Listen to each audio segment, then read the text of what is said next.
My name is Jean-Baptiste Flamand. I was born in Montreal around 1770, and I visited this area around 1790. I came back in 1805 and I established a trading post about 2 miles from the mouth of the Huron River. I was an interpreter, a trader, a pioneer. I married my sweetheart, Betsy Pollock, and we had 4 children together, 3 daughters and a son. One of our greatest heartaches was the loss of our son during the War of 1812, while Betsy was at Fort Avery, waiting for the war to be over. I was good as an interpreter, and I was good with both white and Indians. I could talk with, trade with, and be with both. I could speak French, I could speak English, and several Indian dialects, including the Ottawa. And so it was General William Henry Harrison that asked me then to be an interpreter, to travel around, to be able to do what he needed me to do with the local Indians and also with the local people. One of the stories that I remember the most from my adventures here in this area was the incident where Bishop and Wood were murdered. They were trappers, and they had founded an expedition along with Abiathus Shirley and Mr. Meeker. And they had been very successful at trapping, at catching things and collecting things. They were very, very successful. And an Ottawa tribe group was camped not too far away, and they heard about how successful these 2 men had been. And so it was that they decided then that they were going to murder the men and to rob the camp. There were 3 Indians involved. It was Negoshik, Negoniba, and Negosum. Negosum was a young boy, really not part of what was going on, but he was still led into it. And so it was that they tapped me on the shoulder to help bring these 2 Indians in. Even as we found them, they were wily enough to escape the captors. They were smart enough to get away.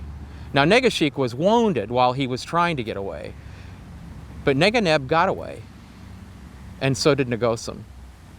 We went to the chief of the Ottawa tribe and we asked for the release of these 2 Indians to be brought back to face trial for the murder of Wood and Bishop. The Ottawa chief didn't quite believe that Negosum had actually been a part of it, and so I promised him that if the young man was found innocent, that he would be brought back to the Ottawa tribe without injury. So the trial went on. And of course, both Negoshik and Negoniba were found guilty and hanged for the murder of Wood and Bishop. Negosum was found innocent, and we returned him unharmed to the Ottawa tribe. I dealt a lot with those kind of issues in those days. Me and my sweetheart Betsy, we were here in this area until my death in 1827. We were the first Christian marriage in this area, and I'm proud to say that. It's been a long time, but those memories still burn bright in my heart. Thank you. My name is Abiathus Shirley. My wife Abigail and I journeyed to the Firelands with her family, the Ramsdells, in 1811 by way of Lake Erie.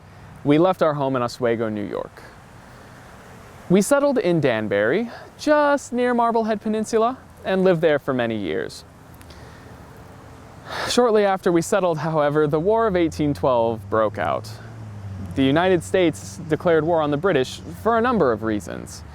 The British were kidnapping American sailors and forcing them to work on their ships. The British wanted to stop trade with the Americans, and America wanted to expand its territory westward. The British also wanted to create an Indian state in the Midwest in order to maintain their influence in the region. The Indians sided with the British as they believed it was the only way to stop American expansion. Local militias would fight and do battle with the local natives, and as such we had to build blockhouses and raise more militias to defend ourselves. These blockhouses were large structures built out of thick logs turned into walls that could stop bullets. Our militiamen would cut little loopholes into the structures in order to fire their weapons through. These loopholes provided a large field of view for the soldiers to fire through, and a very small target for their enemies to attack. Some notable blockhouses in the area were Parsons Blockhouse up on the peninsula, Fort Avery in Milan, Fort Liberty on Pipe Creek, and one right here in Huron, Russell's Blockhouse, commanded by Hiram Russell. This blockhouse was a 2-story double log blockhouse that served as Hiram's mansion and also the blockhouse for Huron. Things really came to a head on September 29th, where local militia were engaged with Indians, and my brother-in-law, Valentine Ramsdell, was killed, and my father-in-law wounded. Several months later, General William Hull surrendered Detroit to the British without firing a single shot. Can you believe it? Not a single shot fired. He claimed he and his 2,000 troops were terrified of getting slaughtered by that Shawnee war chief Tecumseh and his war braves that fought alongside the British. What a coward. To make matters worse, we learned that the British were going to be landing on the lakeside and coming their way towards Firelands. Well, we all gathered up what we could and rendezvoused at Fort Avery in Milan and made our way towards Mansfield. There were so many of us that we lined the road for a half a mile. Around midnight, we noticed that there was a group of unarmed men coming up near our rear. Many folks were terrified. Was it the British? Was it the Indians? We didn't know.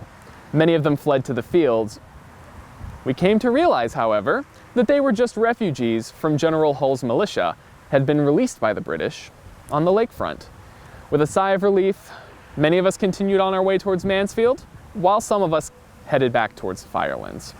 The war ended with the Treaty of Ghent in 1814. For those of you who don't know, Ghent is in Belgium. The local Indians were much more subdued, and many more pioneers and travelers made their way towards the Firelands. My wife Abigail and I moved our family of 2 sons and 3 daughters to Huron in 1828, where we built the first hotel in the town, the Shirley House, on the corners of Main and Bridge Streets. The bottom floor served as a general store and the post office for the town. I also bought a large amount of land, most of which was donated to Huron, as I loved the town and wanted to see it prosper. Some of the land, you'll see here, is where the cemetery is. Unfortunately, with the cholera outbreak of 1834, I contracted cholera and died that August. I'm buried here in the cemetery, but my stone no longer marks my grave.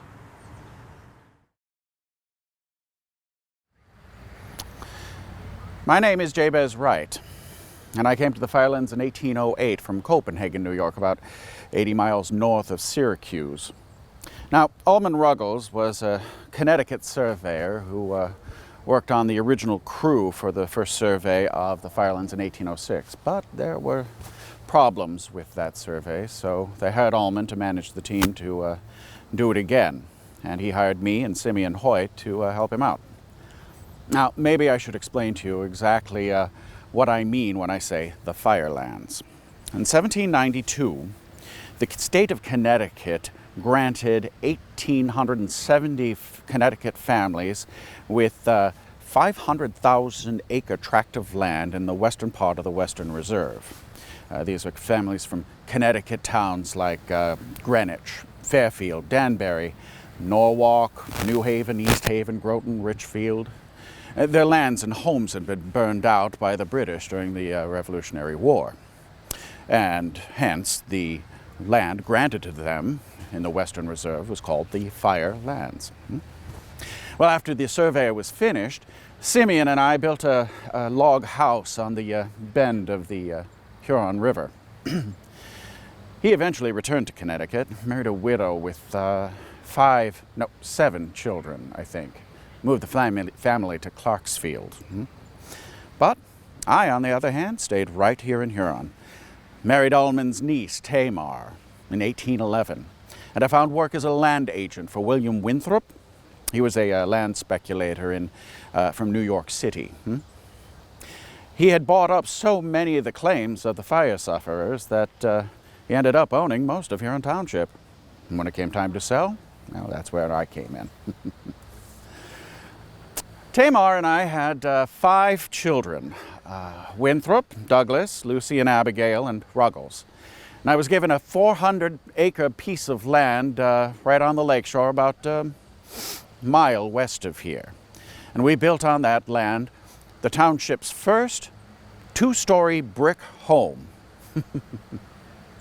In addition to working for Mr. Winthrop and farming, of course, I also served as the township's Justice of the Peace, a judge for the Common Pleas Court of Huron County, which at the time was both Erie County and Huron County combined. And I even served 2 terms in the state legislature. Now, this is where my history gets a little bit tricky. You see, I believe slavery to be a sin against God and man. The very idea of owning another human being is morally repugnant to me. Now, others felt as I did too. The Quakers in Ohio had been assisting fugitive slaves since the 1780s.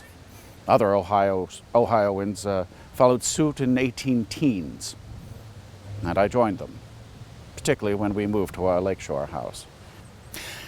Now, even though slavery was outlawed in our state's constitution in 1802, Ohio was very aggressive in preventing any freed blacks or escaped slaves from entering our borders. There are plenty of Ohioans who are ready and willing to return escaped slaves to their owners, hoping to collect a reward. They were supported by the U.S. Congress when they signed into law the Fugitive Slave Act of 1793. This law gave authority to local governments to seize and return escaped slaves to their owners and penalized anybody who would assist them in their flight. And given my role as a law keeper in these parts, I was taking a grave risk. But I could not stand by given the barbarity of this infamous practice. Our house had 8 rooms and a basement. And there was a secret room in the basement that led to a tunnel, 16 foot wide by 90 foot long. And I would lead fugitive slaves through the tunnel, which came out to our corn crib, then opened out to a road that went to the beach about 100 foot north. There, rowboats would take them to ships awaiting the fugitives out on Lake Erie. And the ships would then take them to Canada and to freedom. Now, sometimes fugitive slaves would just stay with us for a while, and then they'd make their way to Sandusky or Detroit, hoping to find a ship to take them north across the border. I would even hire fugitive slaves to work for me. One such fellow, James, was with us for several years. Unfortunately, his owner had come and claimed him, but he escaped again and returned to us. Now, I had hired a young woman to be my children's teacher. James was the first black man she had ever seen. You should have seen the look on her face. Yes, well, I met my maker in 1840 in December. I was 61 years old. I had left early in the evening and was heading into the village to do some business. And I slipped and fell 80 feet down the bank, hit my head on some timber in a crib that I had built on the beach. And I tried to crawl back up the bank, but it was very cold and I had lost a lot of blood. I didn't make it. Well, the waves came and washed my body out into the lake, and I was found the next day. Well, that's my history. Thanks for listening, and I hope you have a good day.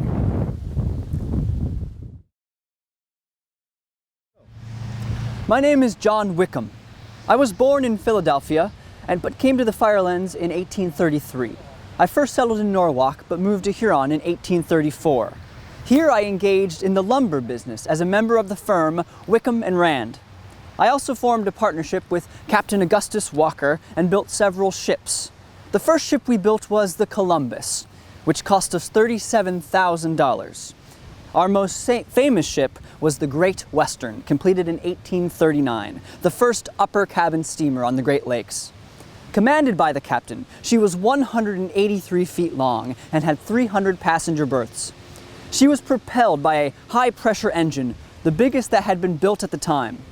When a team of oxen hauled the engine from Pittsburgh, where it had been manufactured, the entire town celebrated with a feast. Unfortunately, the Great Western caught fire at dock in Detroit on September 1st, the very year she was launched. She had made only 4 voyages. The cabin sustained quite a bit of damage, though an immense amount of baggage and freight were destroyed. Fortunately, no lives were lost. The hull was towed back to Huron by our steamer Columbus, and the cabins rebuilt. She plied the Great Lakes until 1844. In addition to lumber, shipping, and shipbuilding, I was one of the first in the village to engage in the fish business. In the 1850s, the most commercial fishing was conducted by seining along the lakeshore. Seining nets were made to hang vertically in the water with weights at the bottom and floats near the tops. These nets worked well for catching fish that favored the waters closer to shore, but not for the prized whitefish, which preferred deeper waters. But in 1852, the pound net was introduced, which made catching the elusive whitefish a much easier task. Pound nets were a series of nets stretched across an interval of an area. A channel of these nets was used to guide the fish into an enclosure, or the pound. The fishermen would lift the pound from the lake bottom and use dip nets to remove the fish from the nets. Pound net barges were about 35 feet long and operated with a crew of 5 men. They returned on their own sail to harbor, where they were towed to the various fish houses, including my own. There, the fish were unloaded, sorted, weighed, frozen and stored for later shipment, or we salted, iced, and packed them for immediate shipment. Towards the end of my life, Huron became one of the most successful fishing centers on Lake Erie. In 1885, a ton of fish was worth about $60, with the average boatload worth $300. There were 20 fishing boats operating that year, and on a good day, the fishermen could bring in several thousands of dollars of fish. The most valuable fish was the whitefish, followed by pickerel, pike, and bass. Herring and sauger and ciscos commanded a lower price. Others were less desirable, such as suckers or mullets, or the worthless perch. That fish is only good ground up for fertilizer. For those that would eat perch, well, I digress. I became associated with the prominent Huron family through marriage, the Van Rensselaers. During the course of my 91 years, I married 2 Van Rensselaer sisters and one of their cousins. My first wife, Sarah Maria, died just 2 years after we were married. My second wife, Sarah, was Sarah Maria's cousin, and I never once forgot her name. And my third wife, Elizabeth, was Sarah Maria's younger sister. Sarah Maria and Elizabeth were the daughters of Schuyler and Rebecca Van Rensselaer, who came to the Firelands from Albany, New York. The Huron Van Rensselaers can trace their ancestry back to Killian Van Rensselaer, a diamond and pearl merchant from Holland, who purchased a large tract of land near Albany that he renamed Rensselaerwick. Killian never visited his lands in America, but many of his relatives crossed over to settle in the area. 2 of my marriages produced 3 surviving children. Sarah and John were the children of Sarah, and Schuyler was the son of Elizabeth. John enlisted in the Union Army in 1861 and was severely wounded in the leg at the Battle of Cedar Mountain, Virginia in 1862. He became my business partner 2 years later. He married Lucy Sprague, the granddaughter of Jabez Wright. She was the daughter of General John Sprague, who also fought for the Union during the Civil War and was discharged as a brigadier major general. Wickham and Company grew and prospered in the 1870s and 80s. We sold fresh, salted and frozen fish, lumber, flour, seeds, salt plaster, shingles, and white lime. We also were the agent for the Massillon Beaver Run Coal Company.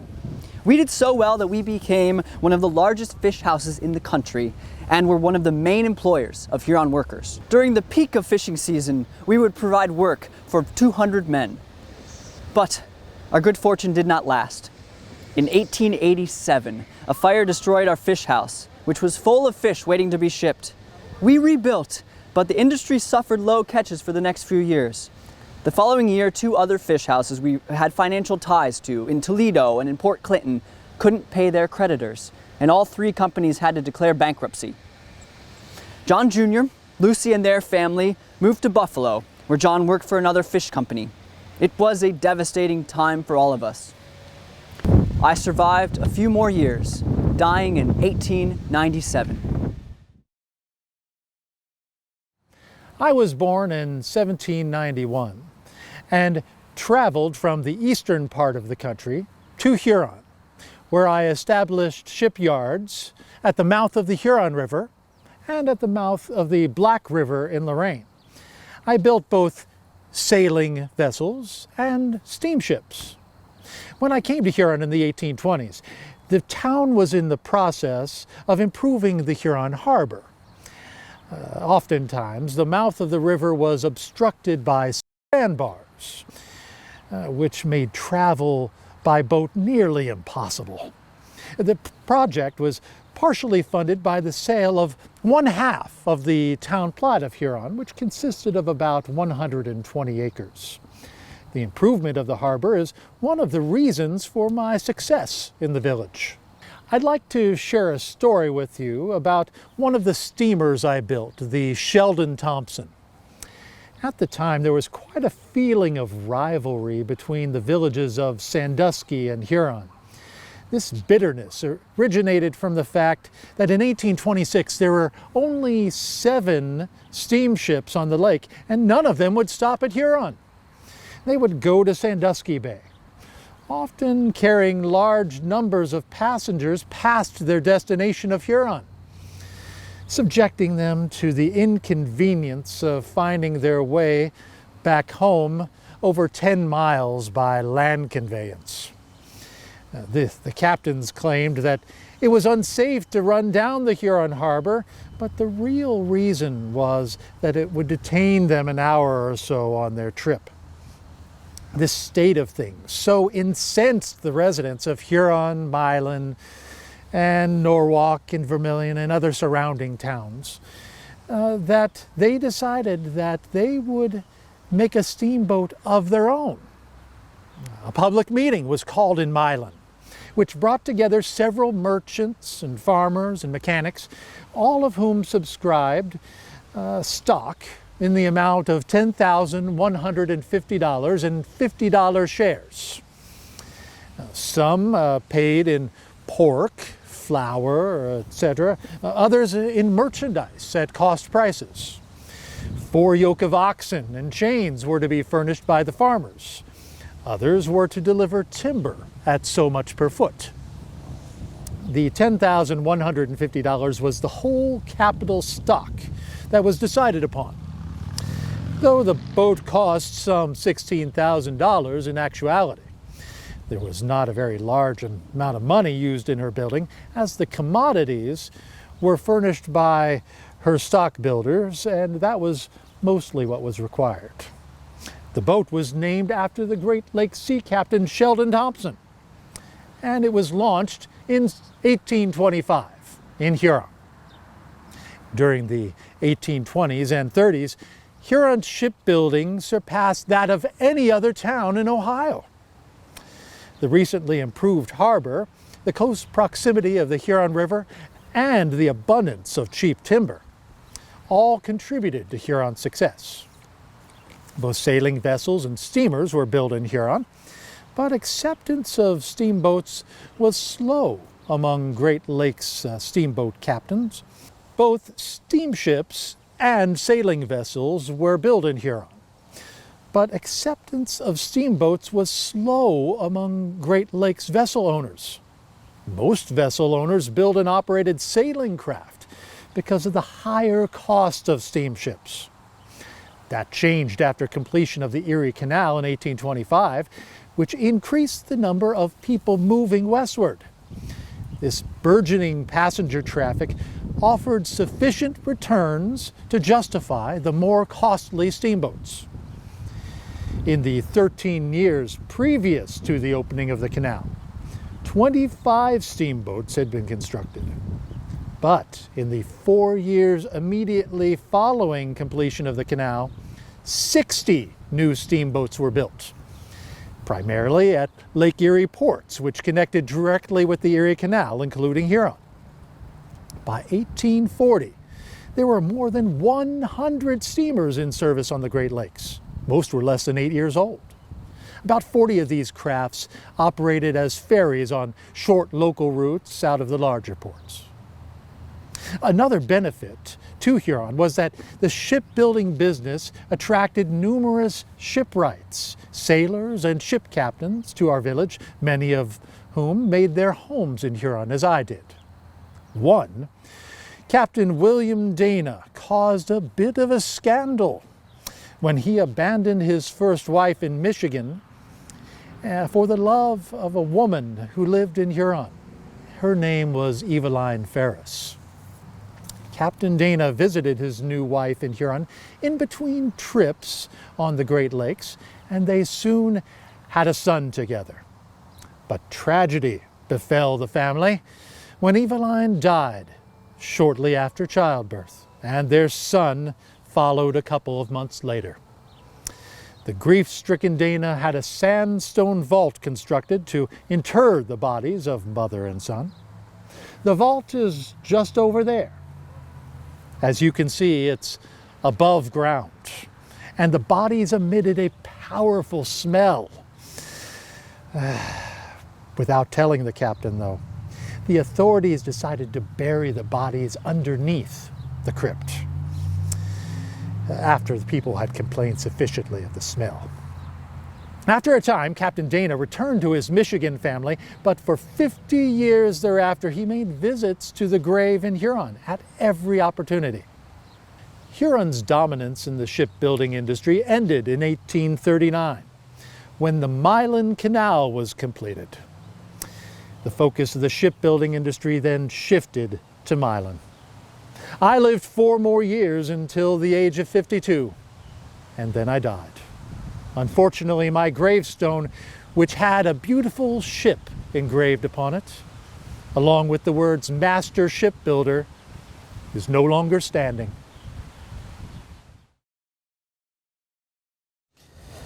Hi, I am the Reverend Samuel Marks, and I'm going to tell you a little bit about my story here in Huron. I was actually not born even in the United States, but I was born in Ireland in County Armagh, and came to the United States as a baby. My mother brought me with her over to see my uncle in Norristown, Pennsylvania, and we actually settled there. And so all I remember, of course, is being in Pennsylvania. As I grew older, the War of 1812 broke out.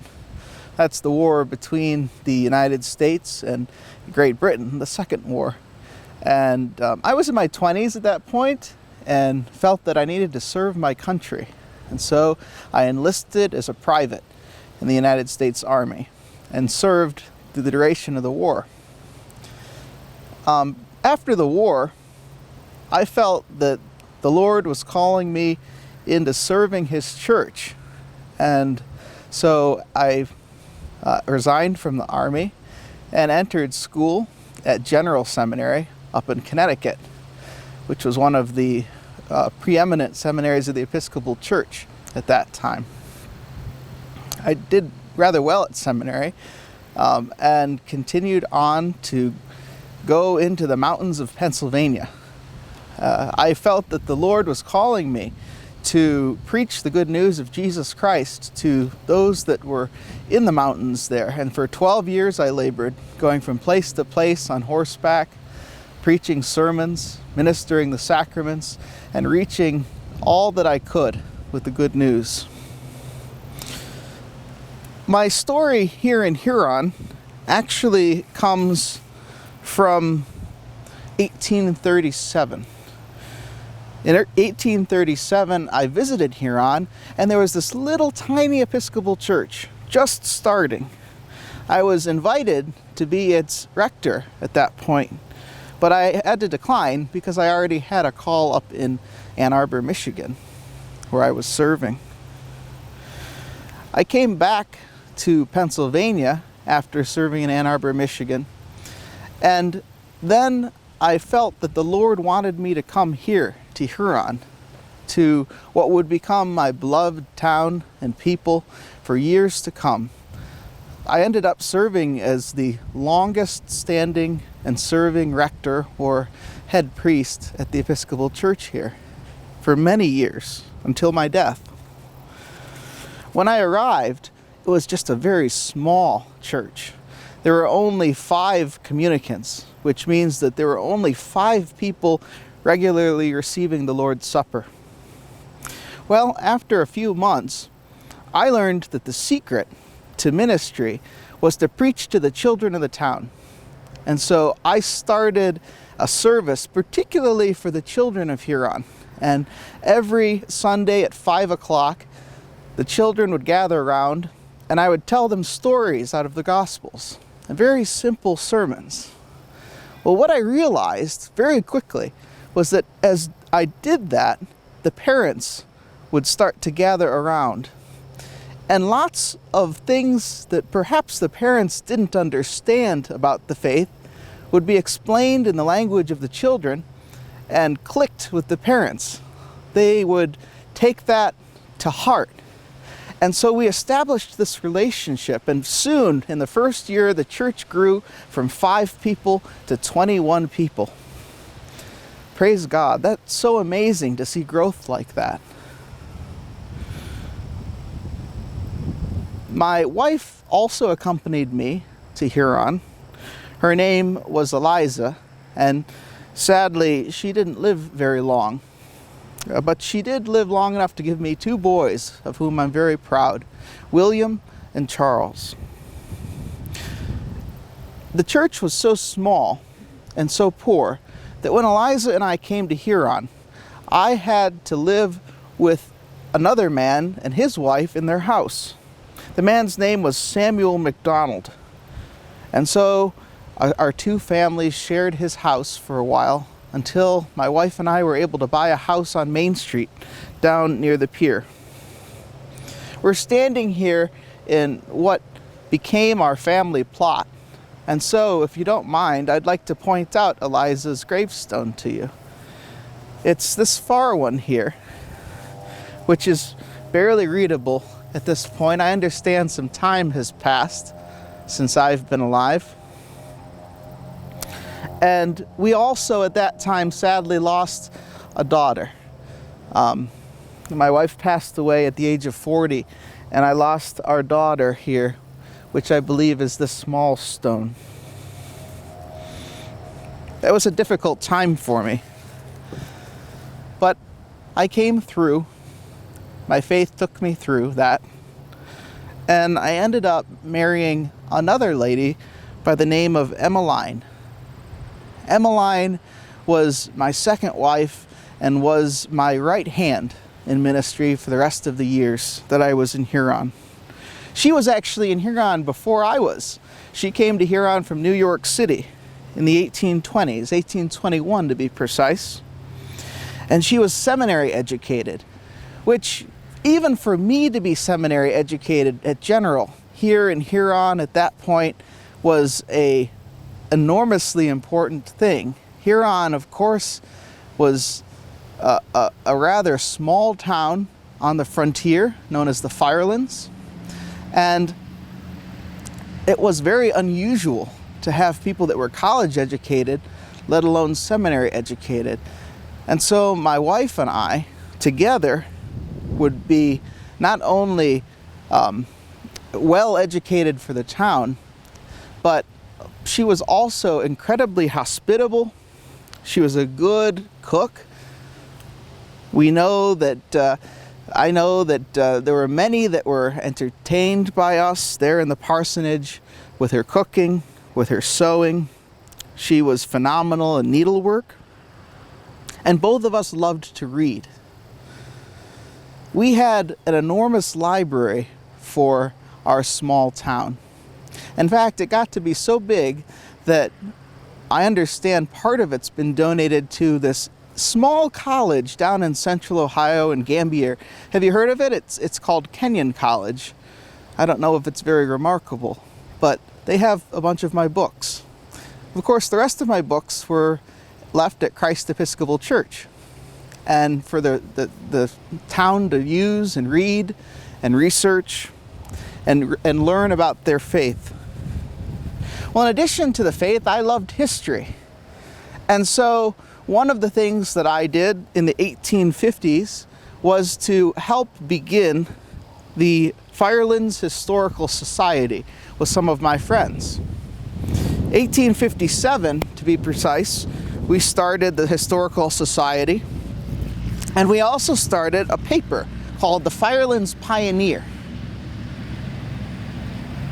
The Firelands Pioneer was a paper that recorded the experiences of the early people, the early pioneers that came out here to the Firelands to have a new start in farming and fishing and the local industries. The canal was coming through Huron at that point, and so it was a bustling town. It was even considered for the county seat here when Erie County was founded. I wasn't alone as the minister here in Huron.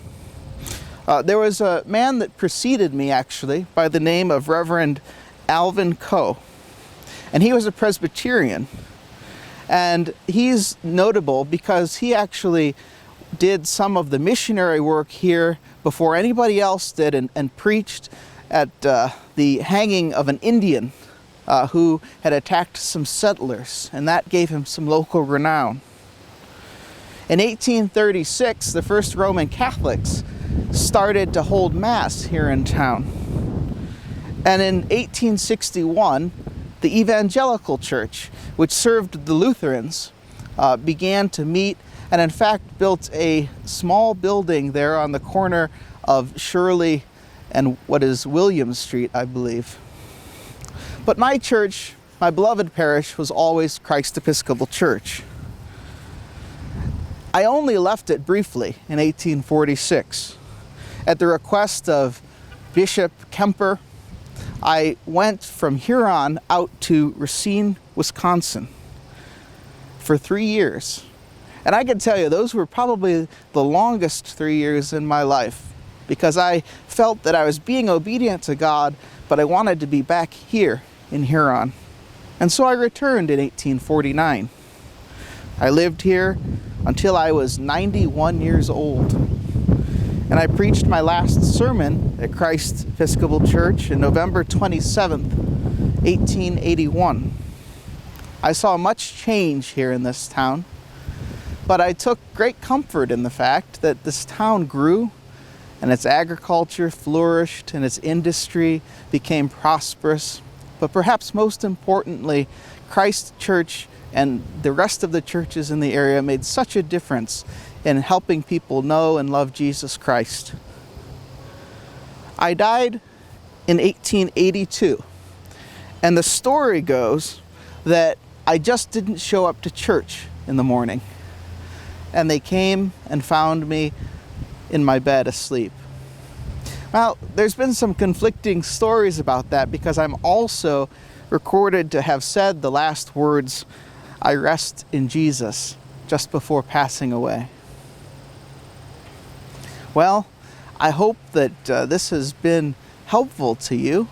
I hope that you love Huron and the Firelands area as much as I do. And I hope that this time that we've spent together will be a way of preserving our history and a way of sharing our love for this city. Thank you. Hi, I am Julia Ann Remington Haskin. I was a Remington from North Adams, Massachusetts, when my family and I came to Huron. We had a very interesting trip too. I was 16 and we were sailing from Buffalo to Cleveland on a sailing vessel that supposedly could carry 30 people, but it was not completed yet. So we went aground on the Cuyahoga River, and our captain went on shore and did not return for 2 days and left us without food. And interestingly, I loved it. As a 16-year-old, I got carried to shore on the back of a sailor. That was kind of fun. But then when we came to the village of Huron in 1829, about a year after we came to Huron, a young doctor and his family, the doctor's name was George Stockwell Haskin, moved into Huron, and 1 year later he and I were married. So at the tender age of 19, I became the physician's wife. That was in 1932. 1832 we were married. And it is very interesting to note that that same year, something very tragic happened here. One of his colleagues, Dr. Leggett, had suffered a terrible, terrible accident. He and his lovely young wife were going on a beautiful May day and crossed the Huron River in a rowboat to take care of one of the patients. They did not return that evening, and the people in the village were very concerned, so they went on a search party.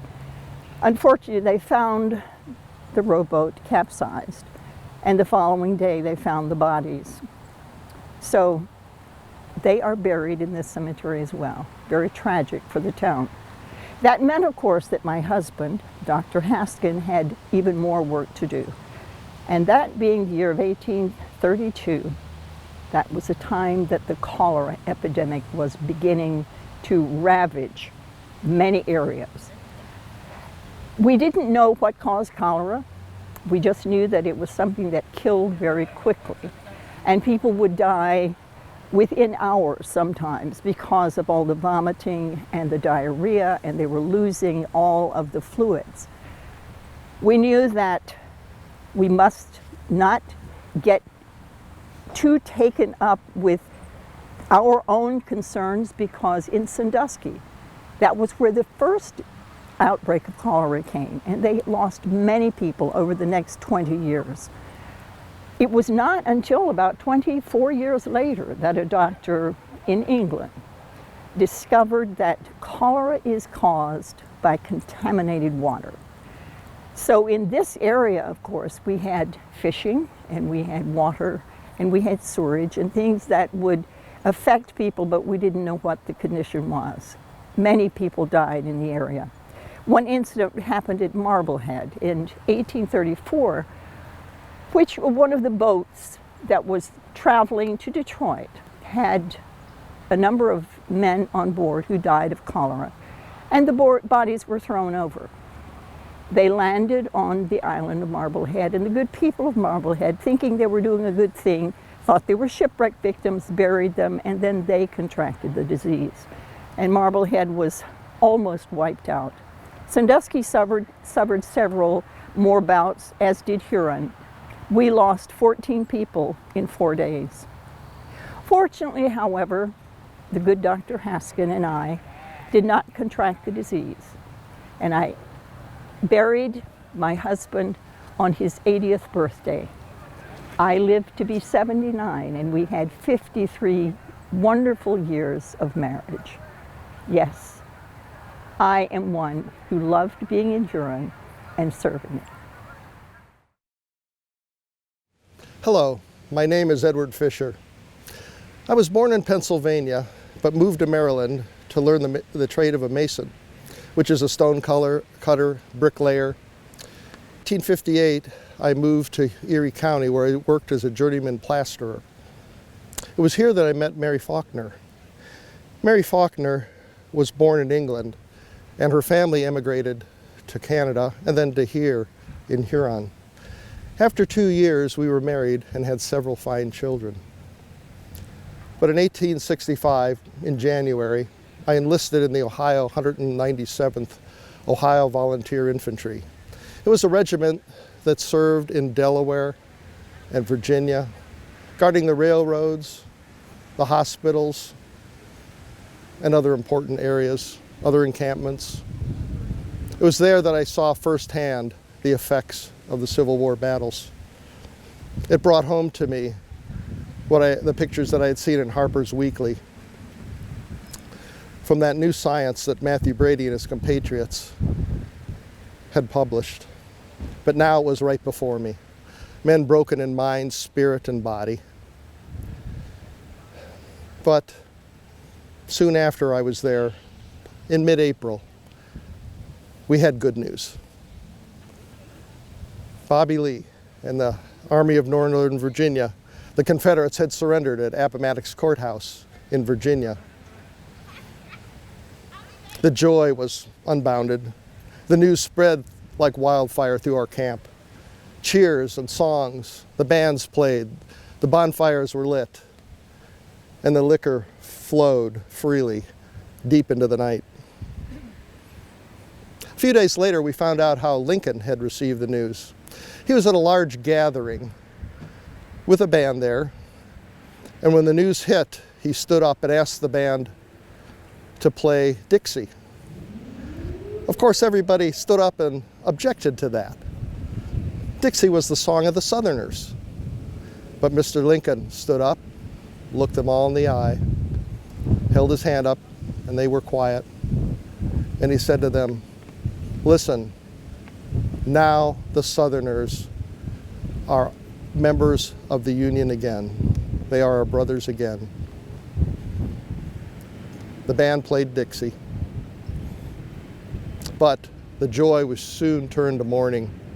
That a few weeks later, we heard that that scoundrel and coward, John Wilkes Booth, had assassinated Mr. Lincoln at Ford's Theater, sneaking up behind him and shooting him in the back of the head.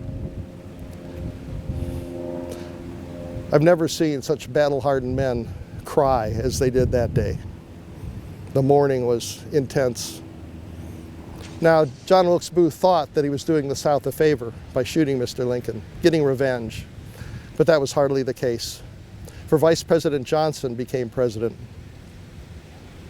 And although he agreed with the policies that Lincoln wanted for the South after the war, he did not have the stature to stand up to Congress.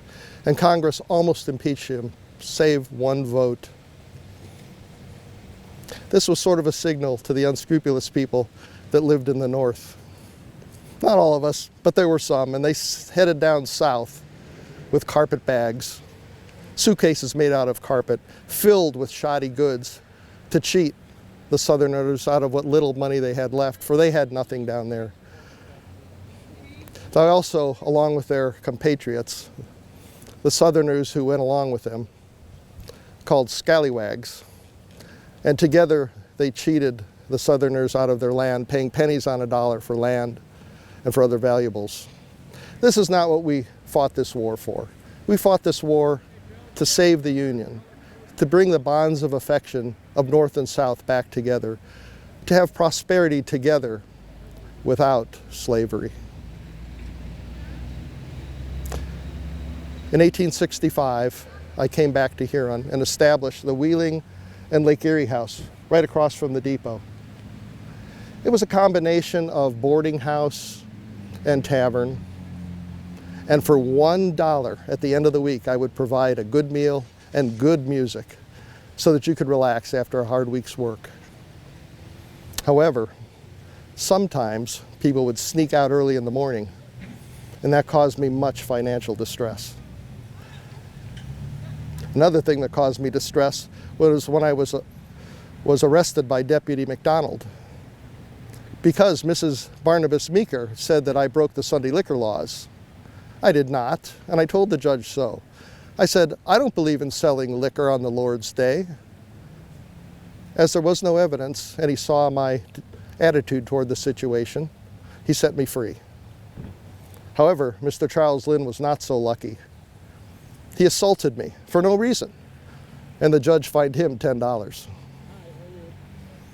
My life didn't end so well, unfortunately. I contracted cancer in my mouth, and it grew into a blood vessel in my tongue. The doctor tried to help me by tying the blood vessel off and the cancer with a string. Sometime later, he thought it was safe to remove it. But in cutting that string loose, he also cut the root of my tongue, which left it hanging there by a strand. I couldn't eat, I couldn't drink, I certainly couldn't talk. And I died of this affliction a short time later in 1891 at age 53. Goodbye. Good afternoon and welcome to Huron Cemetery. My name is Henry J. Kroc. I immigrated to Huron from Germany in 1870. My first profession was a cabinet maker. But by 1880, I became an undertaker and opened the Kroc Funeral Parlor. My son Franklin, who also was a cabinet maker, joined me in the business in 1890. Our funeral parlor was located on the corner of Homan and Main Street in the downtown Kroc block. We embalmed bodies, organized funeral details, and sold a complete line of caskets, robes, and other merchandise for burial. In early America, death was a common occurrence for young as well as the old. Disease, injury, took lives of many, making death an accepted and an inevitable part of life. When a loved one died, the home became the central point of mourning. The blinds were drawn, the family and visitors talked in quiet voices, and the household lived as quietly as possible. The women of the family or a woman in the community who specialized in tending the dead laid out the body. She washed the deceased, closed the eyes, straightened the arms and legs, dressed the person in his or her Sunday best, and then moved the body to the parlor. Friends came to view the body and to comfort the family. By the late 17th century, the practice of burying the deceased in coffins became more commonplace. Families purchased the coffins from cabinet makers like myself. After a period of mourning, the body would be placed in a coffin. The minister would preside over the funeral service in the family's home, and pallbearers, who were relatives or intimate friends of the deceased, would carry the body to the town or church cemetery. Huron's first cemetery was located at the end of Mill Street, but was moved here because of the village's continued growth. The first person buried here was Elijah Pollock, who died August 25th, 1824. He had served during the Revolutionary War. Unfortunately, many of the stones in the grave places have been vandalized or broken and destroyed. I have to tell you a story about the early cemetery on Mill Street. I have no idea if it's true, but it's a good tale. The first settlers had their cemetery by the Huron River on the south end of the small settlement. This was a time of troubles with the Indians, and every time the settlers buried one of their dead, the Indians would dig up the body that night, build a fire, and dance and whoop until the morning. One old man named Jeremiah Van Benschoten, who hated the Indians, was dying of smallpox. Instead of being buried here in the new cemetery, he instructed his family to bury him in the old cemetery. They couldn't understand why he wanted them to do this, but because the Indians hated him and would mutilate his body. Regardless, the family abided by his wishes. The night he was buried, the Indians dug up his body, sliced off his legs and arms, and danced through the night waving around his body parts. They celebrated for hours, as Benschoten was one of their worst enemies. However, most of the tribe contracted smallpox and died, giving the old man the final victory over the Indians. Gradually, cabinet makers like me assumed more and more responsibilities associated with burying the dead. We would perform the laying out of the body in the home, obtain coffin, and provide transportation for the body as well as the mourners to the church or the cemetery. We also supplied door crepes or badges to be put on the doorbell or the door knocker of the family's home. Different colors indicated the age of the person who died. Embalming began during the Civil War and began more common at the end of the 1800s. Many cabinet makers like myself learned how to embalm, and bodies were no longer prepared in the home, but at a funeral home. My son and I buried over 1,000 of our fellow townspeople here at McMillan Cemetery on River Road and at Scott Cemetery just down the road on Huron-Avery. Scott Cemetery started to become more popular because the Huron Cemetery here was full of bodies that when we tried to bury somebody, we would disturb the other graves in trying to do so. We would dig up pieces of bones and bits of coffins. This was disconcerting, to say the least. In fact, I myself am buried at Scott Cemetery. Here we have an example of a jack-in-the-box display in the background that used to be taken into the homes and have the casket in front of the jack-in-the-box in the homes. This is a transport basket that they used to take people out of the homes when they died, bring them to the funeral home for the embalming.